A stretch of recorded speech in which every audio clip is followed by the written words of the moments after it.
Good evening আমার প্রিয় বন্ধুরা, আমার রান্নাবাটির চ্যানেলে তোমাদের সবাইকে স্বাগতম। তো আবার আমি চলে এসেছি তোমাদের জন্য একটা রেসিপি নিয়ে। তো আজকে আমি বানিয়ে দেখাবো, তোমাদের কেক বানিয়ে দেখাবো। তো কেকটা আমি হেলদিভাবে দেখাচ্ছি, যেটা আমাদের শরীরের জন্য খুবই ভালো। কী কী নিয়ে নিয়েছি দেখো। ড্রাই ফ্রুটসের মধ্যে নিয়েছি, আজকে আমি ড্রাই ফ্রুটস দিয়ে কেকটা বানাচ্ছি। তো ড্রাই ফ্রুটসের মধ্যে নিয়েছি আমসত্ত্ব, খেজুর, আমন্ডসটাকে আমি ভিজিয়ে রেখেছিলাম, সেটা আমি কেটে নিয়েছি কুচি কুচি করে। আর নিয়েছি কিশমিশ, সেটাও আমি ভিজিয়ে রেখেছিলাম। আর নিয়েছি পামকিন সিড। গার্নিশিংয়ের জন্য নিয়েছি আমি, দেখো এরকমভাবে কেটে কেটে নিয়েছি আমসত্ত্বটাকে গার্নিশিং করবো বলে। আর কি কি লাগছে দেখো, ব্রাউন সুগার নিয়েছি ওটস, ময়দা দেবো না, ওটস দিয়ে আর সুজি দিয়ে আমি কেকটা বানাচ্ছি। ওটসটা আর সুজিটা আমি গুঁড়ো করে নেব গ্রাইন্ডার মিক্সারে। আর নিয়েছি রিফাইন তেল, আমি বাটার এতে ইউজ করছি না। দিচ্ছি 4টে ডিম। 2 পাউন্ডের কেক বানাচ্ছি আমি, 2 পাউন্ডের কেকের আমি পরিমাণগুলো বলে দিচ্ছি। নিয়েছি বেকিং পাউডার আর নিয়েছি বেকিং সোডা। তোমরা যারা ডিমটা খাবে না, তোমরা ডিমের বদলে দুধ দিয়েও ব্যাটারটা করতে পারো। তো কিভাবে আমি এটা বানাচ্ছি তোমরা দেখো, রেডি করে তোমাদেরকে দেখাচ্ছি আমি আস্তে আস্তে। তো 4টে ডিম নিয়েছিলাম, সেটাকে ফাটিয়ে নিলাম। তো ডিমের বদলে তোমরা দুধ দিতে পারো, আমি ডিম দিয়ে দেখাচ্ছি কেকটাকে।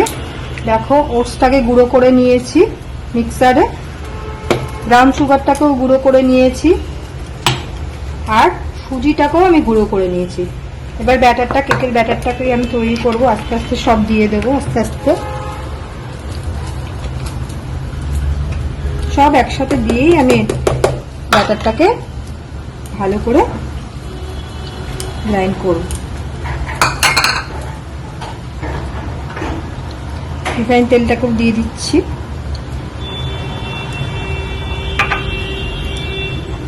ব্রাউন সুগার,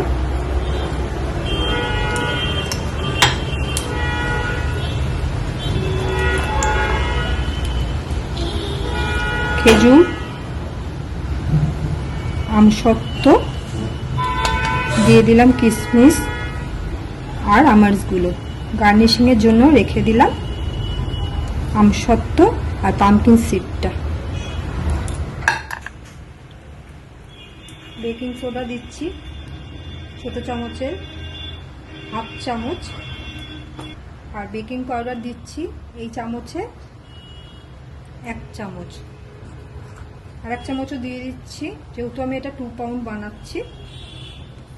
বন্ধুরা আমি ওটিজিতে 180-তে 10 মিনিট প্রিহিট করে নিয়েছি।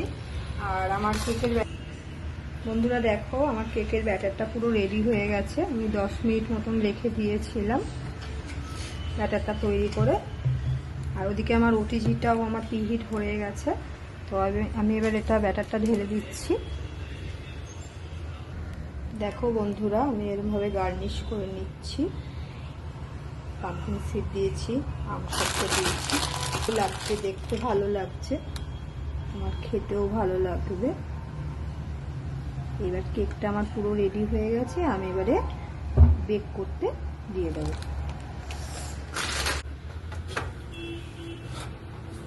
180-তে আমার প্রিহিট করা আছে 10 মিনিটের জন্য।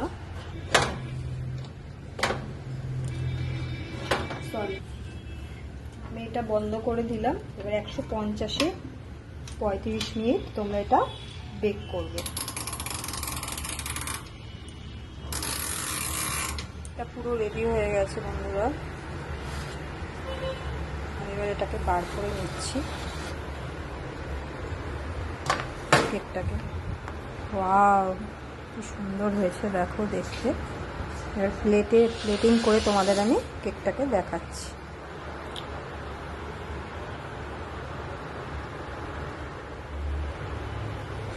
বন্ধুরা দেখো আমার কেকটা কত কালারফুল আর কত সুন্দর হয়েছে দেখতে।